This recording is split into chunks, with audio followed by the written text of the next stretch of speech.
detail read this question. So be careful if in the question there is a negative word. For example, you like to dance or you do not like to dance. It means that you dislike dance. So rather than you wrote you do not like to dance, it's better to say that you like to dance. It's better to say that you dislike dancing. Like this one. I think this is easier to understand rather than you do not like to dance. I know that is the same meaning, but make it more positive, no negative word like you're hungry rather than you are not full. Okay? So be careful with the reverse question. So this is also remind you that in survey usually we use Likert scale or five scale and seven scale usually. The reason is because of if you using even number, like the if there is an odd number, I think this is to avoid that to avoid this. For example, if there is a question like you like to dance, sometimes so-so. If you say the so-so, you can have this. You can have this the ballad. This ballad. Oh, it's mean that I don't like. For example, I like to dance. Actually, I so-so. So-so is mean you can choose the in the middle. Be careful when you're doing the honor survey. The small number usually less agree or disagree. You mean that you really dislike the less number. Smaller number is mean that is the most not desirable. So it means that is you dislike or disagree or yeah, it's the most negative one, the small number. When the higher number, this one is the most preferable, which is the most agree, very agree, or very like. Okay, so remember, don't some students when they are doing the survey, they put it in reverse. For example, like this one is agree and number 5 is disagree. No, so the lowest number is represent that you don't like the most. Okay? Even the 7, if you think that do you like the school cafeteria? So. Our school cafeteria is so, not so good but not so bad. So if you think that your answer in the middle, you can fill in this part or in the middle. So if you see that the reason why we use odd number 5 or 7 or maybe I know that some of them have as 9, you have the equal part from to the left and to the right. That is why you have 2 to the left and 2 to the right, and then you have 3 to the left and 3 to the right. So it's literally why we have the odd number, because you can have the really in the middle. Your answer is going to be in the middle in case your answer also you cannot decide. Some people you cannot decide, right? Like do you think our school or our school cafeteria or parking area, school parking area is good? So it's mean that so you can check in the middle. So it's kind of like a balance. Okay. So another bad question when you design a survey question. Don't you agree that our gym is the best in town? Don't you agree? It means that you were insist to be agree. So don't you agree that our school is the best? Like they are kind of like make sure that you need to answer yes, I agree. So this is the problem. So this question, don't you agree that our gym is the best in town? The problem is it pushes or it have a tendency to ask the respondent that you must agree with this statement toward a positive answer. So maybe you can revise like how would you rate our gym compared to others in town? So you see the difference, right? The first one, don't you agree that our gym is the best in town? Kind of like they ask to agree, but you can revise the wording like how would you rate our gym compared to others in town? Okay, this is better. Another question, another bad question, double-barrel question, double-barrel question. So what does it mean? For example, how satisfied are you with our customer service and our pricing? How satisfied are you with our customer service and our pricing? Seems like okay, the question, nothing wrong with the question. What the problem is, this asks about two things in one question. Respondent might feel differently about it. If you notice this question, how satisfied are you with our customer service? This is another problem. And our pricing. For example, this question. So customer service and our pricing is totally different things and somehow it's not correlated. So if you ask two things in the one sentence, your customer or your respondent is gonna be confused. So better you revise the question first. How satisfied are you with our customer service? Or how satisfied are you with our pricing? So you need to separate the wording. So because in the first question you have two different things asked in the same question, and then you need to separate it. Number three, another bad type question is ambiguous language. The ambiguous language. So, do you use our service often? Like, do you use our service often? Like, the problem is often. Often is subjective and unclear. Once in a week, for some people, considered as often. But for the other people, 3 times in a week is considered often. Once in a month, for some people, considered often. But for another people, maybe once a week, seldom. So, often is kind of like subjective and not clear enough. So when you have a question, do you use our service often? You can revise how many times have you used our service in the past month? How many times have you used our service in the past month? Like this is more exact question. 3 times, 4 times, 7 times. So this is, you can have a very concrete and very detailed answer. Okay? This is top number 3. Another question is overlapping answer choices. And you maybe have this question sometimes when you feel introvert. What is your age? 18 until 25, 25 until 35, 35 until 45. So if you are 25 years old, which one you need to choose?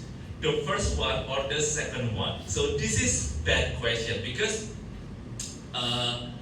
you see this one like 18 to 25, 25 to 35, 35 to 45. So 25 and 35 years old, they are overlapping. So if you are 25 years old, which one you need to choose?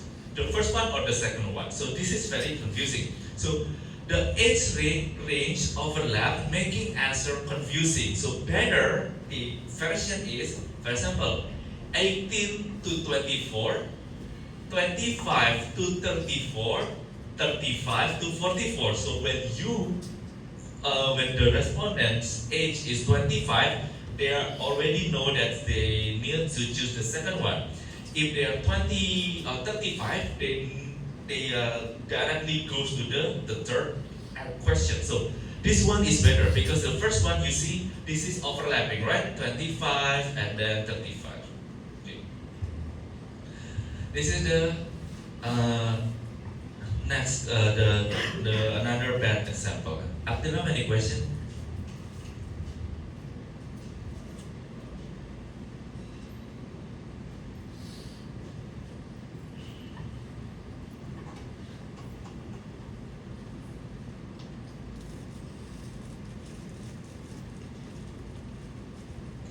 Okay, another type of question is unbalanced answer skills. Unbalanced answer skill. What is it? The example is, how would you rate your experience? Very good, good or fair. So there is no bad choices, right? How would you rate your experience? Very good, good or fair. So the problem is all positive or neutral choices, no option for negative feedback. So I don't think this is good. So you also need to be gentle enough to embrace that some, if your service or your business is not good, you need to be prepared that some of the customer and some of the respondent also think that your business is not good. So when you ask the question, how would you rate your experience? Very good, good or fair? You need to add the negative feedback. For example, excellent, good, fair, poor, and very poor. So again, this is 5, right? 5 scale. So excellent, good, fair, poor, and very poor. The reason is you can give a room for the person or the, how do you say it, the room for the respondents to choose the bad service, poor or very poor. So you can give a chance them if they think that our business is not good. Okay? Number 6, another type of bad survey question is too many open-ended question. Open-ended question is mean that you need to answer. You cannot only say yes or no because it's open-ended. It means that you need to describe your opinion, your thinking. Okay. So for example, just imagine that you have 10 questions about describe. Like describe your full experience at our gym. Like you have this 10 questions like this one. Like I don't think that people would like to answer because it takes so many times and then takes effort to do that. So open-ended question supposed to be not so many, less than 3. So because people will gonna be have too many, spend too much time to answer this question. So describe your full experience at our game. This is time consuming and may discourage participation. So when you have this open-ended question, it's better to use a mix of closed-ended question with optional comments. So give them comments so they can just choose which one is the best for their answer, rather than they ask you to write or ask you to type too many words. Okay. Okay. So I think there's a lot of company they do online survey. For example, Dove commitment to understanding its consumer is evident in its extensive use of online survey. The survey gathered insight into customer perception, preferences, and experiences that make Dove to tailor its product and campaign effectively. For example, feedback collected through the survey had informed Dove advertising approaches, emphasizing real beauty and body positivity. Okay? So some of the company like Dove, they also have the online survey. So one of the most impactful campaign is Real Beauty Sketches, was influenced by insight gathered from online survey. Another one, I think this restaurant. I think restaurant now they will have very common to ask your opinion about their restaurant. I think this I have a video like.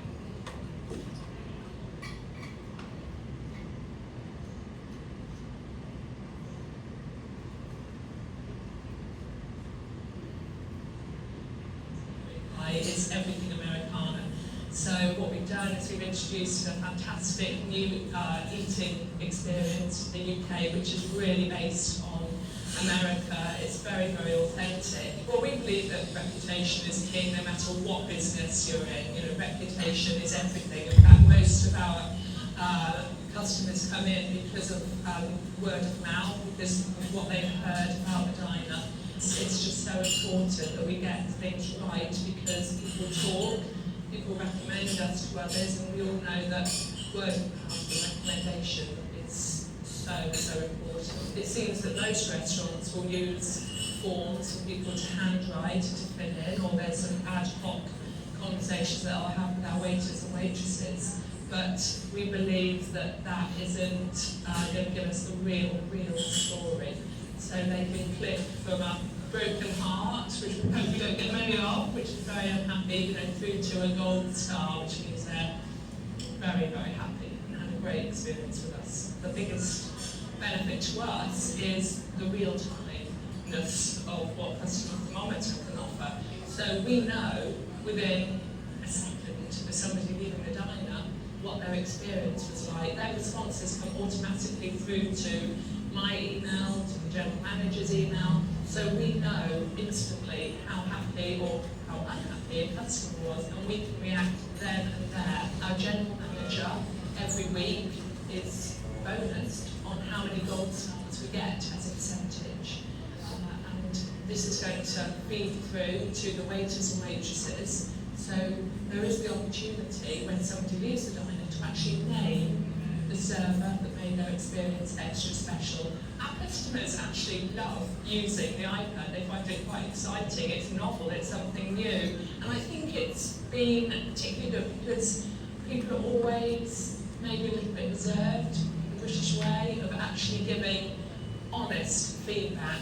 So we are in the recommendation age, and I would absolutely recommend Customer Thermometer to other customers. And it is so important that people are tracking how people are feeling about the experience that their brand is giving their customers. And this to us is the absolute best way of doing that in real time, both being able to work out externally how people are feeling, but ensuring that internally we're putting the right measures in place that the Customer Thermometer is giving us through customer feedback. Okay, so this actually can be one of your idea for your introduction smart service class final presentation. This is like another smart service product. Okay, I think this is in the UK. In the UK, that there is a thermometer customer satisfaction. So they say that before they gain the customer feedback through the interview or on a paper survey, and they think that it's not really useful. So they are trying to move to another method. They try to use another method, which is, for example, they have a thermometer. There is a like iPad in the front door. There is like a 4 symbol. I think it's 4 symbol, right? Yeah, 4 symbol. Like a blue heart, a green thumbs up, and then red thumbs down, and then broken heart. So the customer, when they leave the restaurant, they can also give the, how do you say it, real quick survey by click the icon. So there is a 4 icon, blue heart, green thumbs up, red thumbs down, and also broken heart. And then if they would like to, giving a comment, they also have the comment section after press the icon. So they also, the moment also say that if some customer press the, red thumbs down or red broken heart symbol, it's going to be directly linked to the manager email or the supervisor email. So they real time knows that, oh, someone's leaving the restaurant not happy. Okay, so they say that if they are click this icon directly, it's gonna be not get an alert or notification to the manager, manager email and also supervisor email. However, I always think that this symbol is very confusing. Like, what does it? These too many symbols. Like, what is the difference between the red thumbs down and then red broken heart? So this is confusing. So maybe they need to revise, giving a small how do you say it, information, what's the difference between every symbol. So people will understand what is the difference between the red down, thumbs down, and then red broken heart. Or maybe so it's very confusing, what does it mean? Okay, so this is another example how the business, can be one of your idea for the smart service for the final presentation. Okay, anyhow, let's have 10 minutes break and I come back later. Okay.